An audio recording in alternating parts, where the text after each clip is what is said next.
What's up guys? May tanim po akong kalabasa ngayon. Pero marami po siyang nagiging bunga. Ayan po yung bunga. Marami po siya eh.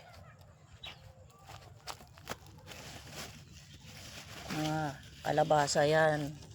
Marami po siyang nagiging bunga eh. Ayan. Ito po. Madami pa po yan. Mga maliliit.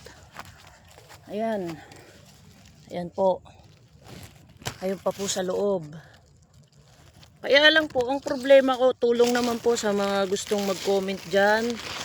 Ang kalabasa ko po, ito po nangyayari, namamatay po siya.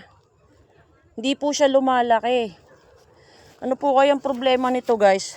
Patulong naman po kasi, ayan tulad nito, malaki na siya. Yun, malaki-laki na.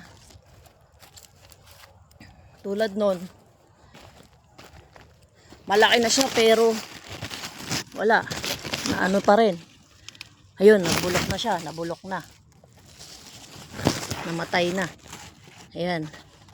Marami po yan eh. Sobrang dami po niyan guys. Patulong naman po ano kayang dapat kong gawin dito sa kalabasa ko. Ito, meron po siya. Ngayon, baby pa rin po. Ayan.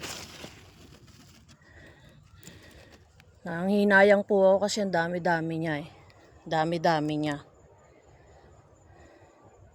Baka naman po guys, may mga advice kayo sa akin na pwedeng gawin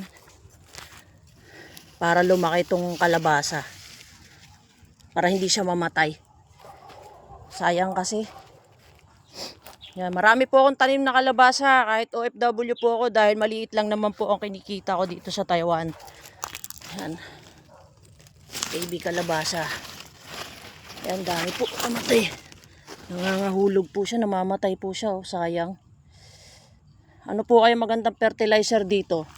Tulong naman po guys. Sa mga gustong nag-comment po, paki-comment po. Para po lumaki yung mga kalabasa, ang ganda pa. Ang dami pa naman bunga. Yan oh. Dami niyang bunga, sobra. Kaya lang sayang. Sayang siya. Mga nagpapalaki pa po ako, marami pa po yan. Ayan o. Ayan siya. Ito po yung kalabasa ng Japan. Yung kulay green siya. Green. Green siya pero hindi siya masyadong lumalaki. Pero masarap po are. Masarap pare. Wala pa lang masyadong bunga namatay. Nawala din yung bunga niya. Ayan. Ayan, maliit pa. Pero namatay na yung ano. Yun. Ayan siya oh. Maliit pa lang kasi.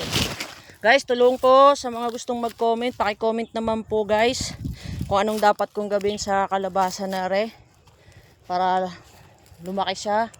Yun, meron pa rin. Yun oh, may baby kalabasa din. Nawala na rin yung ano. Namatay na. Salamat guys. Thank you.